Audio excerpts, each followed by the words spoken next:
Congratulations sa mga Facebook winners natin, yung mga sumali sa ating palaro. Nanalo kayo ng gabay medalyon. 5 winners, 5 gabay medalyon. Congratulations kay Ivan, kay Angelo, kay Rodel, kay Gilly at kay Ninya. Mga kabayan, huwag kayong mag-alala kasi palagi tayong merong paraffol sa ating Facebook page. Kung interesado kayo, antayin nyo lang yung mga post. I-follow nyo ang ating Facebook page. Nandito yan. At para sa mga winners, antayin nyo na lang mga kabayan. Darating na ang gabay medalyon sa inyo at sana gawa din kayo ng reviews pagdating sa inyo ng product. Maraming salamat mga kabayan. Mag-ingat sa mga scammers.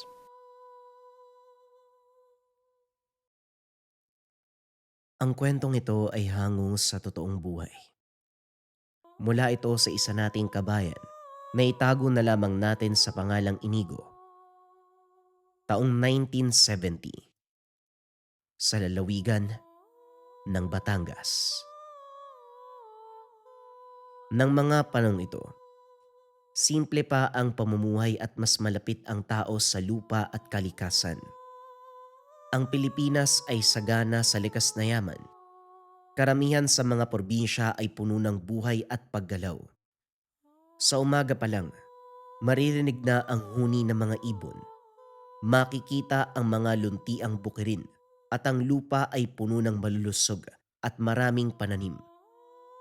Ang mga puno, merong makapal at luntiang mga dahon. Ang ilog ay umaagos ng malinaw at malinis na tubig. Ito ang pinagkukunan ng inumin, pambuhay, panggamit sa araw-araw. Ginagamit rin sa mga pananim. Ang mga tanimang ito ay patunay na kapag inalagaan mo ang lupa, marunong magbalik ang kalikasan. Kahit sa mga liblib at tagumpbayan, may kulay ang paligid. Sariwa ang hangin. Maaliwalas ang lugar. May mga batang naglalaro sa gilid ng kalsada. Mga hayop na payapang gumagala at mga magsasaka, nagtatanim at nagpapakapagod sa bukirin. Alam na may aanihin sa tamang panahon. Hindi man perpekto ang buhay probinsya, pero ito ay payapa, tahimik at masaya. Kaso nga lang, may isang lugar na hindi sumusunod sa ganitong larawan. Ang bayang ito ay kabaliktaran ng salitang kasaganahan. Sa paglapit pa lamang ramdam mo kaagad ang pagbabago.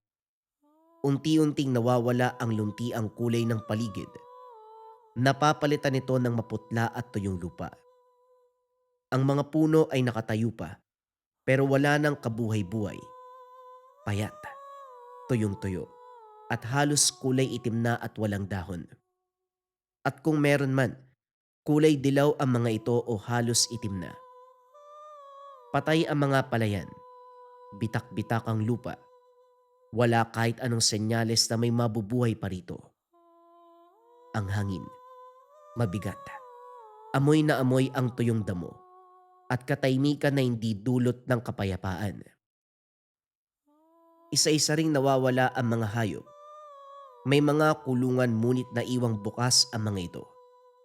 May bakod ngunit sira. Walang bakas ng panlalaban o gulo. Parang kusang lumalayo ang buhay sa lugar na ito.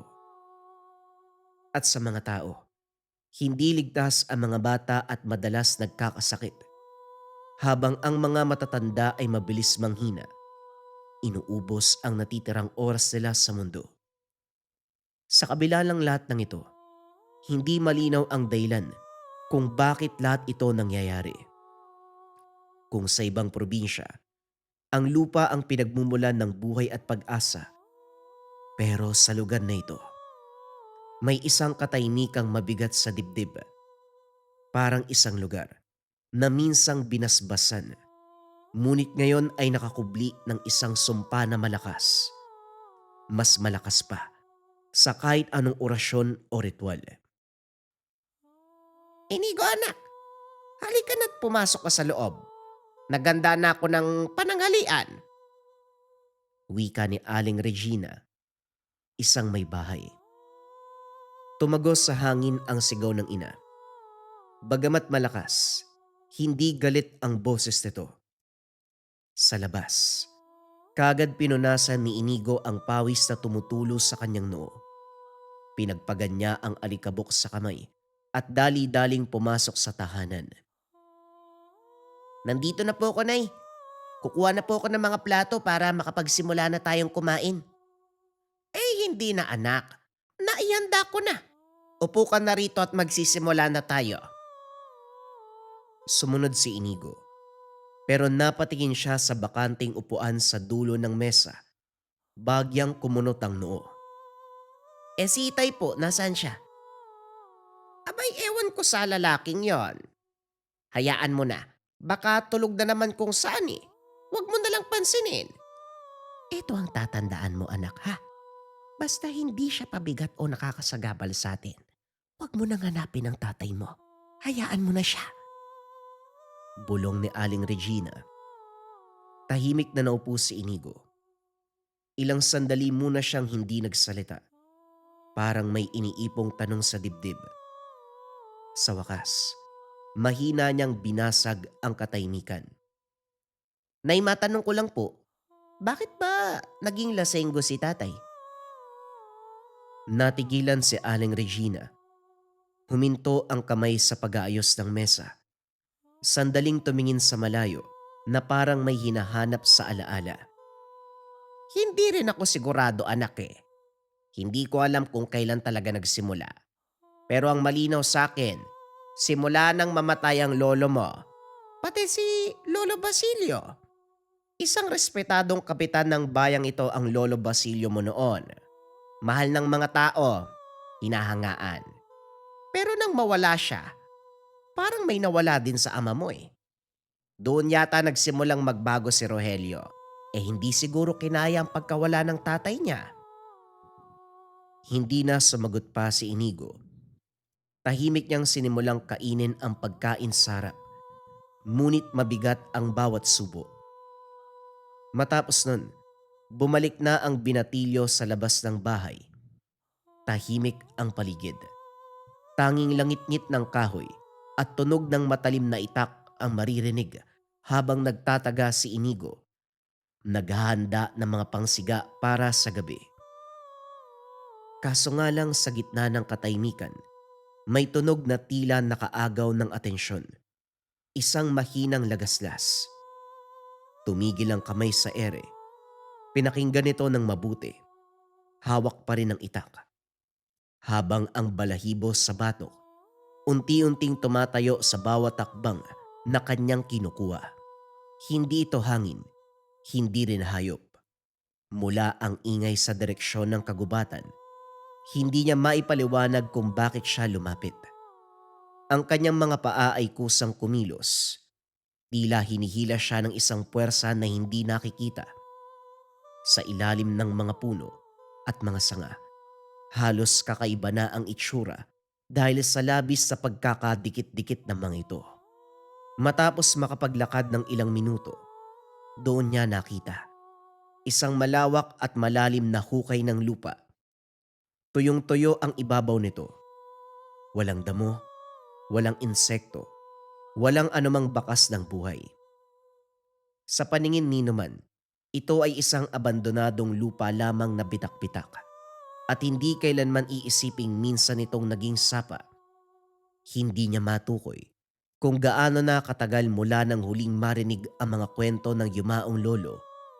Mga salaysay tungkol sa isang sapa na may sariling hiwaga at kalooban. Ang anyo ng lupang nasa harapan niya ngayon, salungat sa mga larawang inukit na mga salitang iyon. Matagal na itong tuyot, pero may kakaibang panlilin lang ang lupa. Sa bawat yapak, kahit mukhang tuyo, lulubog ng bahagya ang iyong paa. Basa, malamig sa talampakan, may amoy na hindi maipaliwanag. Isang halimuyak na tila lumang ulan na matagal nang nakakulong sa ilalim ng lupa, naghihintay na muling makawala. Sa tabi ng lumang sapa, napansin niya ang mga bato. Hindi basta nakahandusay, ito ay nakahilera. Parang sinadya ang mga pagpepwesto ng mga ito. May mga ukit din sa ibabaw ang bawat isa. Mga hugis, linya, mga simbolo sa ibabaw ng mga ito. Mga ukit na hindi pamilyar, paulit-ulit, tila may sinusunod na ayos. Kahit hindi niya alam ang kahulugan, ramdam niya na hindi ito nilikha ng basta tao. May mensaheng nakapaloob sa mga nakaukit. Doon niya narinig, isang mahina, paos, at parang nanginginig. Hindi galit ang laman ng boses, kundi tinig ng sakit. Parang matagal nang sumisigaw pero ngayon lamang may nakinig. Napatras si Inigo nang marinig ito. Nanginginig ang kamay, nanginginig ang tuhod, ngunit hindi makagalaw ang paa. Parang nakapako sa lupa ang mga talampakan. Ang tinig ay hindi galing sa paligid o sa hangin, kundi parang nasa ilalim ng lupa na kanyang tinatapakan. Hindi na inalampa ni Inigo kung ano ang sanhi ng tunog. Alam ng binatilyo, mas makakabuti pa kung hindi niya ito malaman kaysa madawit pa sa kung anumang kababalagang maaaring mangyari.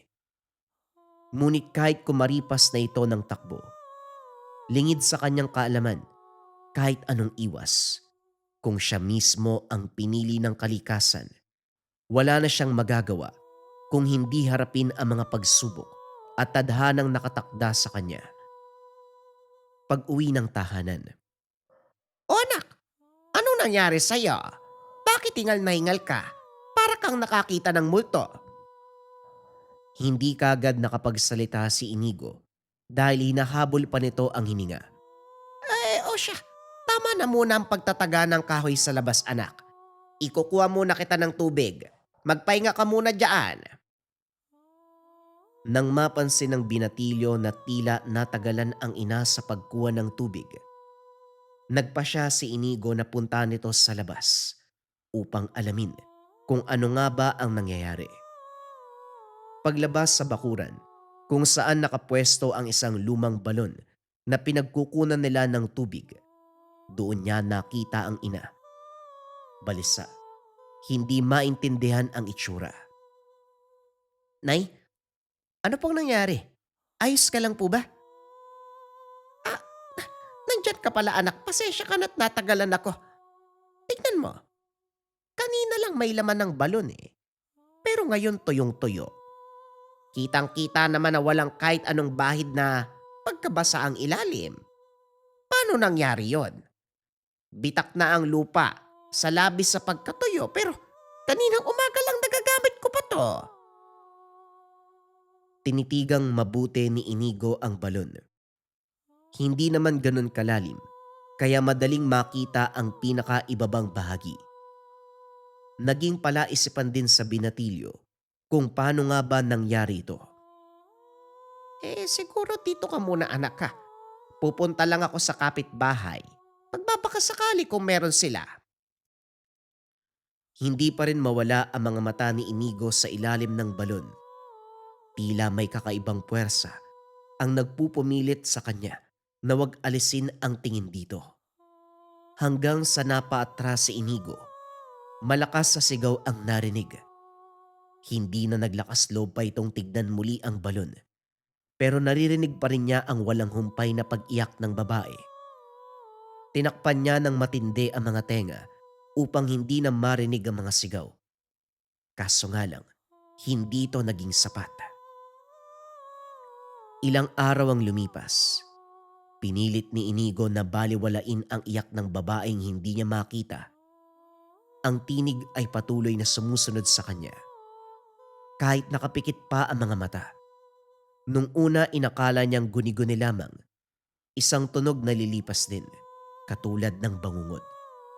Pero habang tumatagal, napapansin niyang may sinusunod na lugar ang iyak. Tubig. Sa tuwing papalapit siya sa balon, sa ilog, o kahit sa maliit na batya na napapaglagyan ng tubig ulan, doon niya ito naririnig.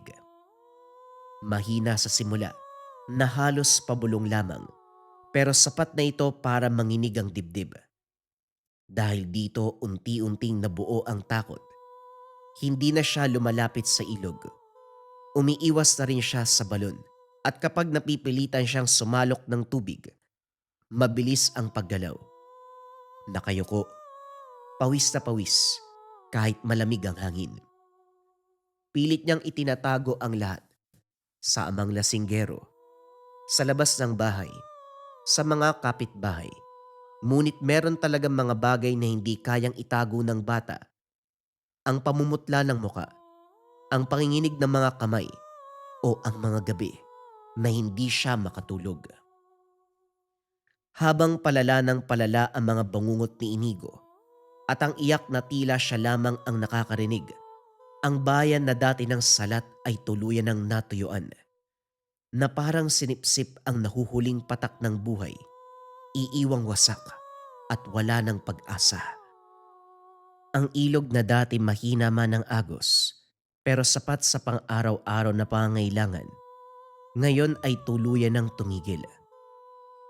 Ang tubig noong marumi, pero umaandar pa, ngayon ay naging isang mababang guhit ng putik na lamang sa pagitan ng mga batong tuyo. Ang mga balon ng bayan na mababaw at matagal nang umaasa sa tubig ulan, isa-isa nang natuyo. Ang mga taong nag-iipon ng tubig ulan, ang mga timba nila ay wala na ring laman, wala na ring ulan. Tila sumarado ang langit at ang init ay hindi na tumitigil. Kasabay ng pagkawala ng tubig ang pagdami ng sakit. Ang mga bata ay madalas nilalagnat at inuubo. Ang mga matatanda ay madaling mahilo at manghina. May mga sugat na hindi na gumagaling, mga tiyan na walang laman, at ang mga mata na puno ng pag-aalala. Ang mga albularyo at manggagamot ay walang maipaliwanag. Maging ang mga dasal, pamahiin, hindi na pinapakinggan. Habang ang bayan ay unti-unting nauubos, si Inigo ay may sariling laban. Sa bawat gabi, dinadalaw siya ng parehong panaginip, isang babaeng nakatali. Ang lupaing basa, ngunit parang humihinga. Ang iyak ay paulit-ulit na bumabasag sa kanyang dibdib. Paggising niya, naririnig pa rin ang tinig, ngunit mas malinaw at mas desperado. Minsan, tila tinatawag na ang pangalan, ngunit minsan, parang siya ay sinisisi. Pinilit man ni Inigo na wag makinig. Pinilit niyang maging normal. Kumain, tumulong sa bahay, makisama sa ibang bata. Ngunit sa tuwing nakikita niya ang tuyong ilog o mga balong walang laman, mas lumalakas ang iyak sa kanyang isipan. Parang ang bawat pagkatuyo ng bayan ay may koneksyon. Unti-unting napagtanto ni Inigo ang isang malinaw na katotohanan na ayaw niyang tanggapin.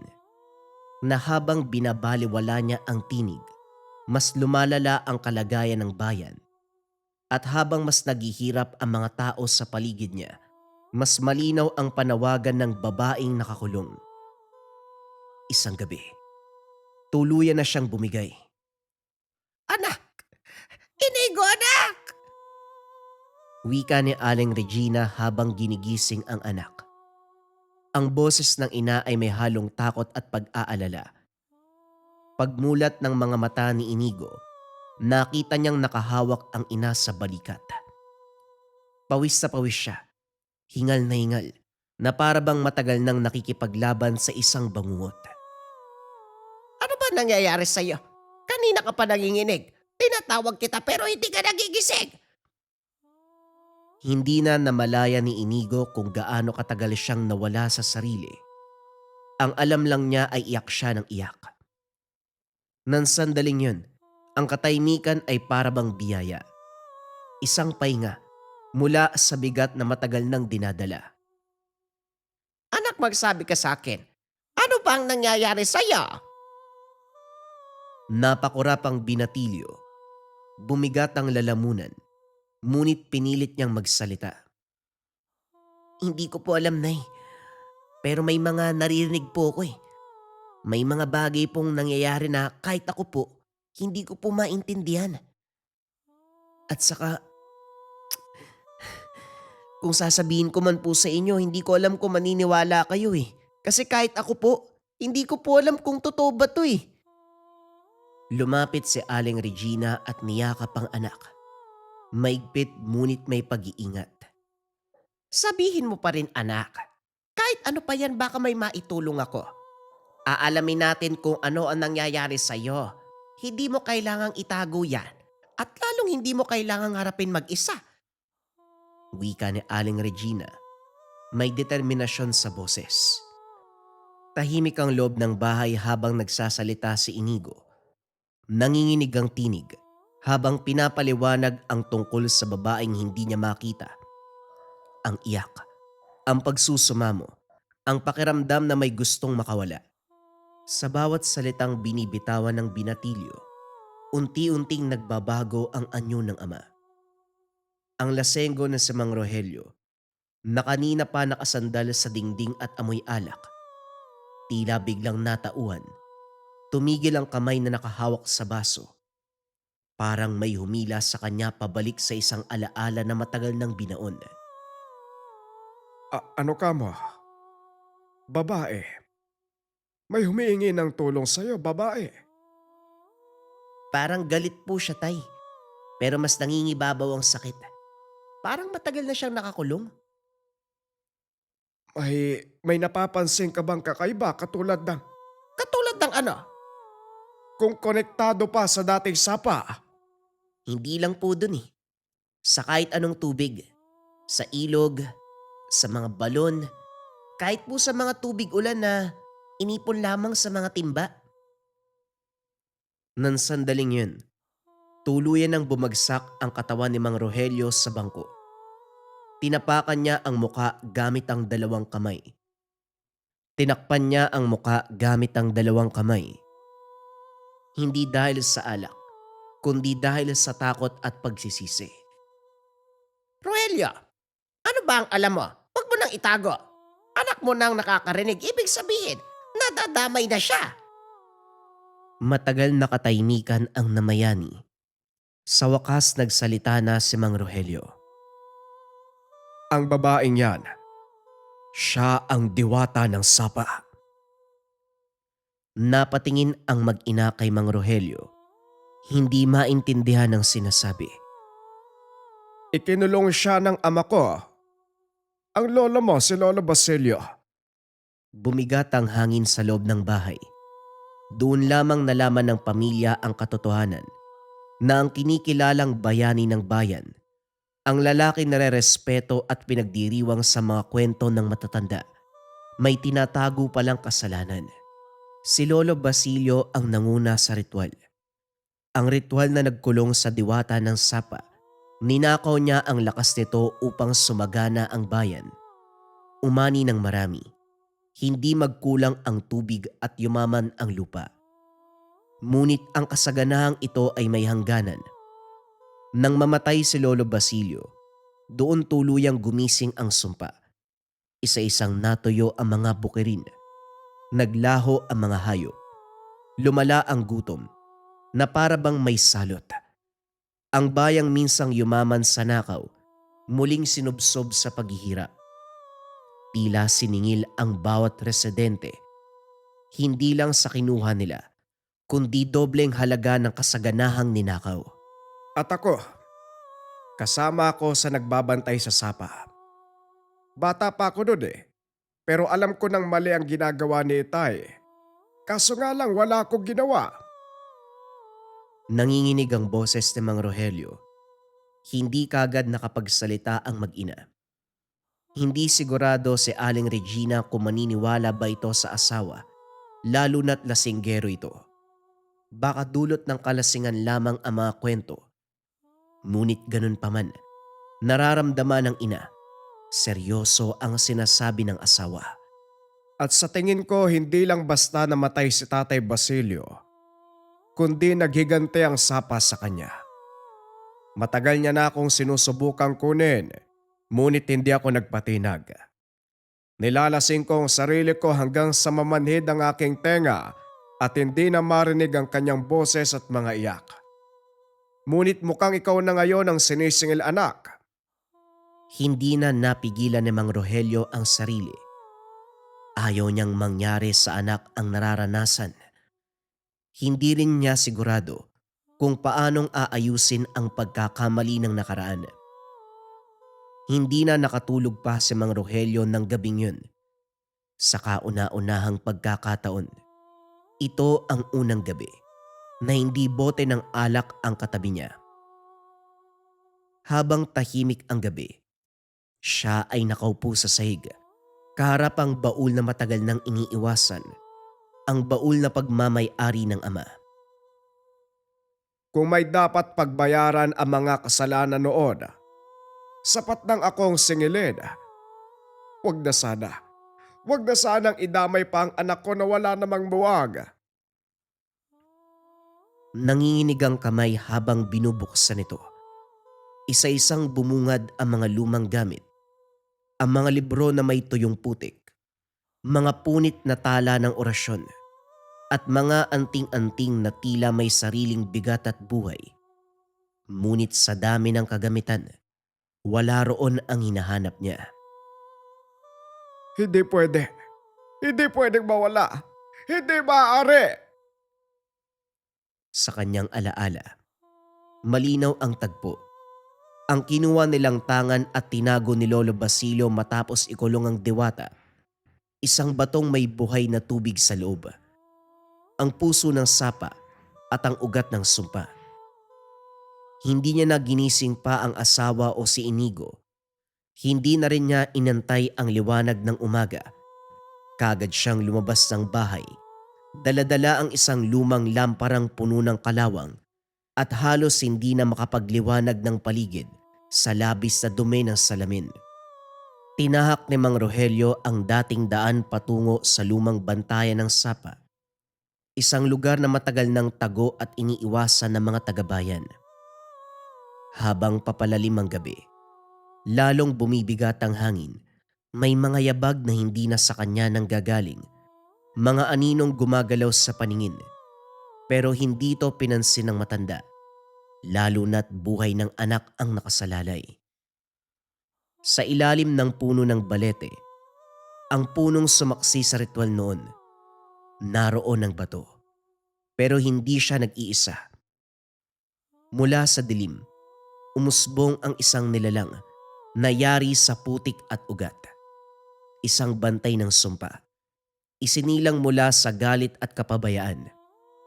Umiikot ang katawan nito na parang buhawi na gawa sa lupa. At sa bawat galaw, bumabagsak ang mga sanga. Ang buhok nito ay tila gawa sa lumot, habang ang balat naman tila lupang nagbitak-bitak sa labis sa pagkatuyo. Hindi ka na dapat bumalik pa sa lugar na to. Wika ng nilalang. Humigpit ang hawak ni Mang Rogelio sa lampara. Hindi ako bumalik para mabuhay. Bumalik ako para tapusin ito. Para itama ang mali ng nakaraan. Tumawa ng napakalakas ang nilalang. Pero hindi ito dahil sa tuwa, kundi may kasamang galit. Ilang taon na lumipas at ngayon mo lang naisipang itama ang pagkakamali. Huli na ang lahat. Anak mo ang magiging kabayaran sa kasalanan ng iyong ama. Doon na sumiklab ang laban, hindi ng lakas, kundi ng pagtitiis. Sa bawat sugat na natamo ni Mang Rogelio, naalala niya ang katahimikan niya noon, ang pagtalikod sa mga sigaw ng diwata. Bagamat hindi manggagamot o isang albularyo, may kaunting kaalaman sa lihim na karunungan si Mang Rogelio. Gamit ang librong iniwan ng ama, ginawa niya ang mga ritual, binigkas sa mga orasyon upang pahupain ang galit ng dating diwata. Ngunit dahil wala ang agimat at matinding galit at lungkot na nararamdaman ng nilalang, hindi na umubra pa ang mga ito. Tuluyang napinsala si Mang Rogelio sa laban. Habang wala si Mang Rogelio, nilamon na mga pangitain si Inigo. Nagising siyang sumisigaw, basang-basa at malamig ang pawis. Nagising din si Aling Regina na kaagad pinuntahan ng anak. Ano nangyayari sa'yo, anak? Si Itay. Nasaan po si Itay?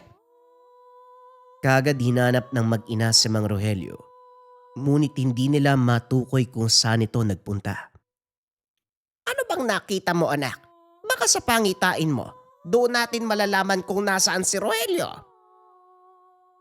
Sasagot pa sana si Inigo. Pero may mahinang liwanag ang biglang umagaw sa paningin. Sa gitna ng sala, sa ilalim ng sahig na gawa sa kahoy, merong mahinang liwanag na umiilaw mula dito. Kulay pula ang liwanag, tila nagbabaga. Parang may galit, ngunit dahan-dahan ito na nagiging asul, nagiging mahinahon, na tila binabalot ng lungkot. Ito man ang unang-unang pagkakataon na makita ang tangan. Sigurado siya na ito ang gamit na tinutukoy ng ama na ninakaw noon. May ideyang pumasok sa isip ng binatilyo. Naglakad ng mabilis palabas ng tahanan at pumunta sa loob ng kagubatan. Oh, saan ka pupunta, anak? Teka sandali. Sigurado ka ba sa daang to? Wika ni Aling Regina habang sinusundan ng anak. Bagamat hindi pa nakakapunta sa liblib na bahagi ng kagubatan si Inigo, tila may kakaibang puwersa ang nagtuturo sa kanya kung saan dapat pumunta. Kahit madilim, delikado at masukal ang daan, walang kahirap-hirap ang binatilyong tinahak ito, habang ang ina nasa likod ngunit nahuhuli.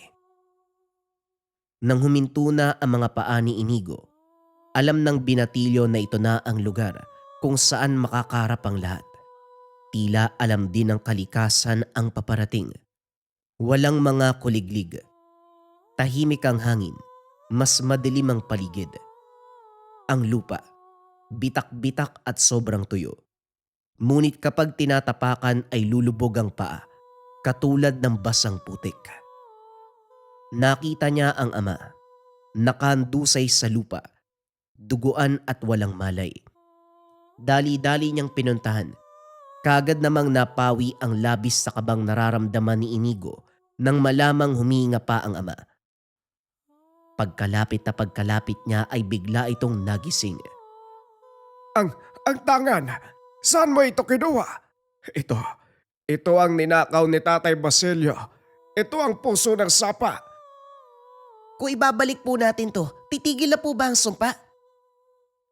Hindi kagad sumagot ang ama.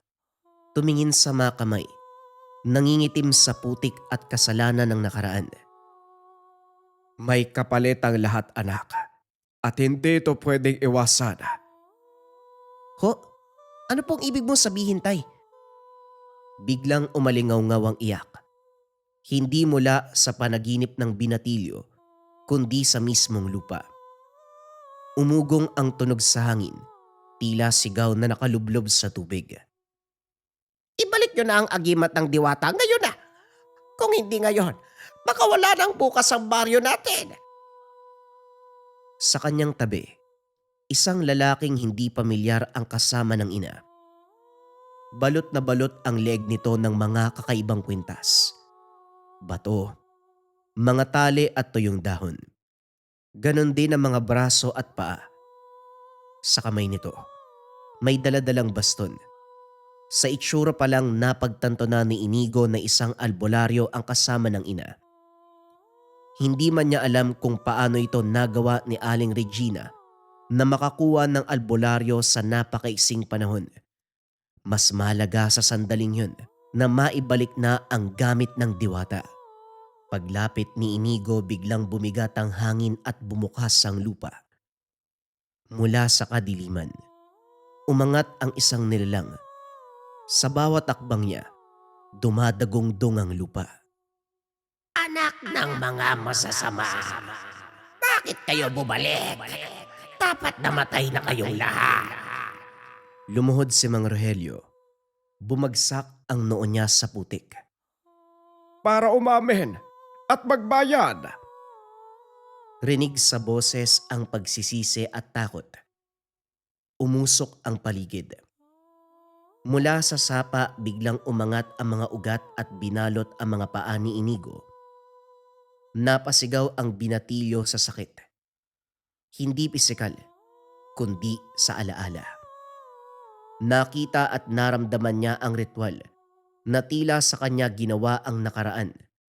Nakita niya si Lolo Basilio, hawak ang tangan, ang diwata. Sumisigaw habang kinakarga ng orasyon.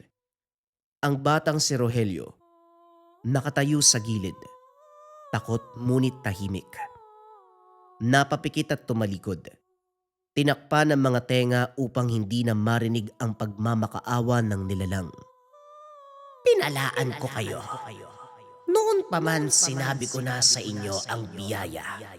Pinagkakaloob sa karapat dapat at hindi ninanakaw. Pinilit ni Inigong itayo ang sarili. Kahit nanginginig ang tuhod ay tinaas niya ang gamit. Hindi ko po kayo kukunin. Ibabalik ko po kung ano man ang nararapat sa inyo. Alam mo ba kung ano ang kapalit, bata? Hindi po, pero pakiramdam ko, buhay ang kapalit. Dahil buhay mo rin ang nawala. Alam ko pong hindi sapat na kabayaran ng isang buhay. Pero kung may kailangan mang magbayad o magdusa, wag po ang bayan. Hindi nila alam ko anong ginawa ni Lolo. Hindi dapat sila magbayad sa kasalanan ng iba. Bumaling ng tingin ng diwata kay Mang Rogelio. Tumayo ito. Tuwid ang likod kahit nasugatan. Ako ang saksi. Ako ang nabuhay sa kasinungalingan at ako ang nanatiling tahimik nang may karahasang nangyayari dito. Ako dapat ang magbayad. Isang hagupit ng hangin ang sumalpok sa kanila. Bumukas ang lupa sa ilalim ni Mang Rogelio. Hawak-hawak siya ng mga ugat. Hinila pababa. Tay! Itay! Ngumiti si Mang Rogelio. Isang ngiting payapa. Malaya sa alak at takot na ilang taon nang naging buhay niya. Ito ang una kong tama na ginawa, anak. Huwag kang mag-alala. Kunin mo ang tangan. Tapusin mo na. Sa isang sigaw, sinubsob ni Inigo ang gamit sa lupa sa gitna ng dating sapa. Pumutok ang liwanag, kasabay ng katahimikan. Bumulwak ang tubig mula sa lupa. Malinaw, malamig at may buhay. Ang mga ugat ay bumitaw at ang lupa ay nagsara. Ang mga iyak ng diwata napalitan ng isang mahabang buntong hininga. Parang ulan, matapos ang isang napakahabang tagtuyot. Unti-unting nagbago ang anyo. Mula sa galit ng halimaw, bumalik siya sa isang nilalang na gawa sa liwanag at tubig.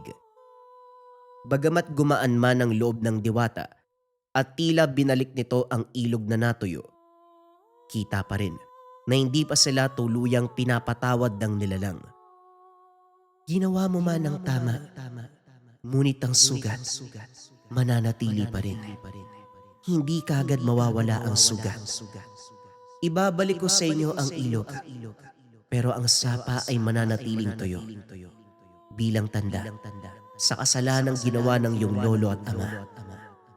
Tumingin ang diwata sa baryo sa mga taong nagdurusa sa lupang tuyo. Matagal ang paggaling ng sakit at sugat, ngunit magsisimula na ito ngayon. Ito ang huling sinabi ng diwata bago tuluyang maglaho. Hindi na nagpakita pang muli. Lumubog ang nilalang sa dating sapa, kasabay ang liwanag ngunit nanatiling tuyo ang lupa. Kagad lumapit si Aling Regina upang yakapin ang anak, na parabang ang yakap na ito. Gustong pigilan ang tuluyang pagguho ng mundo ni Inigo. Nanginginig ang mga kamay habang hinihimas ang likod ng binatilyo.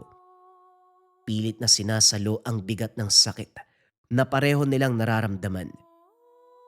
Sa hindi kalayuan, ang albularyo. Isa-isang isinasagawa ang mga ritual. Isinasaboy ang asin sa lupa. Nagsisindi ng mga kandilang halos mamatay sa ihip ng hangin at binibigkas ang mga orasyon na tila ba hinahabol ang huling hibla ng buhay. Paulit-ulit niyang tinatawag ang pangalan ni Mang Rogelio. Tinatapik ang lupa. Sinusubukang ibalik ang kaluluwa at buhay ng kinain ng lupa. Ngunit habang tumatagal, mas nagiging malinaw sa kanila ang isang katotohanan na napakasakit. Hindi na babalik pa si Mang Rogelio. Tahimik na tumigil ang albularyo. Dahan-dahang binaba ang mga kamay at umiling. Hindi na kailangan pang magsalita ng matanda. Sapat na ang katahimikan upang maunawaan ng mag-ina ang nangyari. Masinigpitan pa ni Aling Regina ang pagkakayakap sa anak. Para bang, kung bibitaw siya kahit sandali, tuluyang mawawala ang anak sa kanya.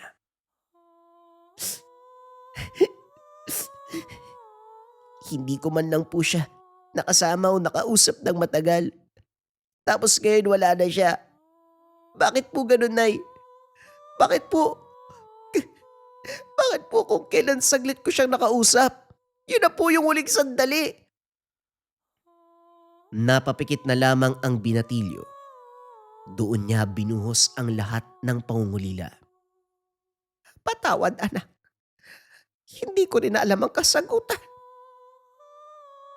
Hindi na rin napigilan ng ina na umiyak. Bagamat may pagkukulang ang asawa, hindi may kakaila. Mahal niya ang taong yun. Pagsapit ng umaga, patuloy pa rin ang banayad na agos ng ilog. Payapa, malinis at may buhay. Hindi man biglaan ang pagbabalik ng kasaganahan, ramdam ang unti-unting pagbabago. Isa-isang napuno ang mga balon. Dumating na rin ang ulan. Hindi man malakas, hindi marahas, ngunit sapat upang basain ang uhaw na lupa. Ang mga bukirin na matagal nang bitak-bitak, ngayon ay muling tinanggap ng tubig. May mga bakas pa rin ng sakit ang bayan. May mga sugat na hindi kagad naghihilom. Ngunit sa bawat araw na lumilipas, mas marami na ang gumagaling kaysa nagkakasakit. Sa gitna ng unti-unting pagbangon ng bayan, may isang katahimikang nanatili sa loob ng isang munting tahanan, isang bakanteng upuan sa pagkainan. Tahimik na saksi sa pagkawala ni Mang Rogelio. Dalawa lamang sina Aling Regina at Inigo. May lungkot. May paungulila ngunit kasabay nito. Ang dahan-dahang pagtanggap sa sakripisyong iniwanan ng isang ama. Inigo, anak. Magiging maayos din ang lahat. Ang mahalaga, sa huling alaala natin sa kanya, hindi siya isang lalaki na nilamon ng alak, kundi isang ama na handang harapin ang kasalanan ng nakaraan. Tumango si Inigo. Bagamat mabigat pa rin ang dibdib, hindi man lang niya nakasama ng matagal o maayos ang ama bago ito tuluyang nawala. Sa dapit hapon, tumayo siya sa gilid ng dating sapa. Ganon pa rin, tuyo at gawas sa lupa. Senyales na hindi pa tuluyang maayos ang lahat. Dumaan din ito sa tabing ilog. Pinagmasdan ang tubig na patuloy sa pagdaloy.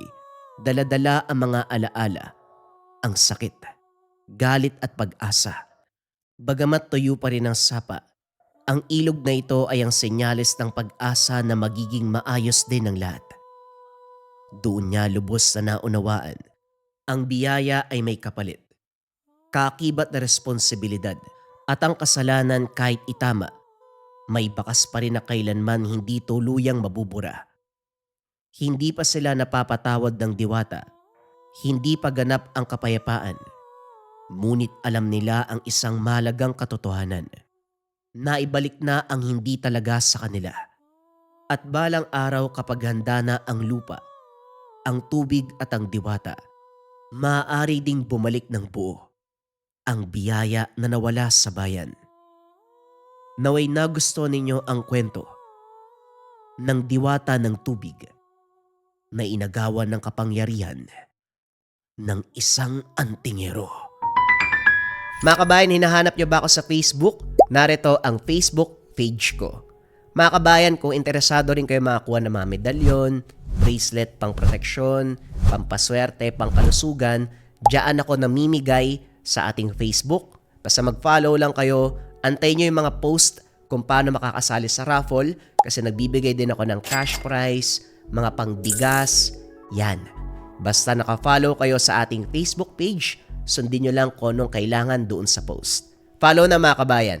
Top 5 items na kailangan mo sa Lika Merchandise ngayong 2026. Simulan natin kaagad sa number 1. Number 1, Gunita Bracelet for Good Health Bracelet. Yung energy and vibration na ina-attract ng ating Gunita Bracelet ay nakakatulong sa pagpapaganda ng kalusugan. Laging tandaan mga kabayan, para saan ang ating mga swerte, kayamanan, kung hindi maganda ang ating kalusugan. Kung ang priority mo ay magandang kalusugan, energy and vibration na ina-attract, dito ka sa ating Gunita Bracelets. Number 2, ang ating Gintong Gabay o Gabay Medallion Ethnic Version. Pareho lamang ng bisa to mga kabayan, sa designs lamang siya nagkaiba. Ito Gintong Gabay, ito naman ethnic yung approach. Ang bisa nito mga kabayan ay pampaswerte at gabay sa career, health, love life, and finance. Kung nangangailangan ka ng swerte at gabay sa 4 na aspeto ng buhay ngayon 2026, kung kailangan mo ng guidance sa araw-araw ngayon 2026, dito ka sa top 1 necklace natin, ang Gabay Medallion pangkalahatan. Pili ka na lang ng designs kabayan ko. Number 3, syempre hindi mawawala ang depensa spiritual mga kabayan. Meron tayong kalusugan at gabay sa araw-araw pero kailangan din natin ng depensa spiritual. Kontra sa lahat ng negative energy, kontra kulam, barang, tigalpo, palipad hangin, usog o kahit anong masamang uri ng sumpa. Ito ang Maracuyo Bracelets mga kabayan. Nandito din yung tinatawag nating rebuelta or sumbalik. Kung ano man yung sumpa na ibinigay sa inyo, ibabalik doon sa taong nagbigay. Kaya sobrang trending ng ating Maracuyo. May 4 na kulay kang pagpipilian. Pwede tong lava na may gintong San Benito, pwede tong white na may gintong San Benito, pwede tong brown na ethnic version at black na ethnic version. Pili ka na lang, kabayan ko. Number 4, Gintong Palay Money Amulet. Ito bagay na bagay itong coin na to mga kabayan para sa mga tao na ayaw naman na nagsusuot ng kung ano-ano. Baliktaran ng simbolo, ang bisa nito ay pampaswerte sa pera, for dreams manifestation, kung may mga kahilingan ka na gustong matupad ngayon 2026, for abundance and for prosperity. Sobrang simple lang nito, iipit mo lang siya sa wallet mo, dalhin mo lang palagi, ilagay mo sa gabay pulantela pouch, basta dala-dala mo. Let it work for you kabayan. Gintong Palay Money Amulet. At syempre mga kabayan ko, ang pang-5, hindi mawawala ang Kaluban de Pampaamo. Pampaamo sa tao, pampaamo sa negosyo.